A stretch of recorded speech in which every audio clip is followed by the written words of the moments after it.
سابق صدر general retired Pervez Musharraf کی میت کراچی ایئرپورٹ سے سخت سیکیورٹی میں روانہ کر دی گئی۔ پرویز مشرف کی نماز جنازہ آج دوپہر کراچی میں ادا کی جائے گی۔ مزید جانتے ہیں ڈان نیوز کے نمائندے سید وسیم سے۔ وسیم، بتائے گا جسد خاکی کب روانہ کیا گیا ہے، نماز جنازہ اور تدفین کے بارے میں کیا بتائیں گے آپ؟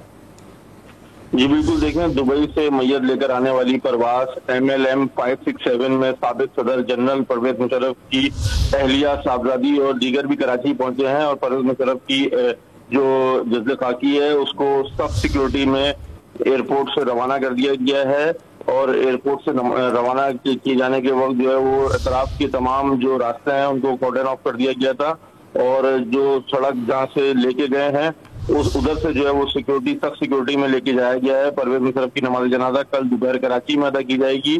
سابق صدر جنرل پرویز مشرف کی میت لے کر آنے والا طیارہ ایئر بس 319 کمپلیکس جو ہے وہ ایسوسی ایشن مالٹا کی ملکیت ہے، جس کے ذریعے ان کو لے کے آیا گیا ہے، ان کی جسد خاکی کو، اور اب جو ہے وہ آج جو ہے ان کی نماز جنازہ ادا کی جائے گی کراچی میں۔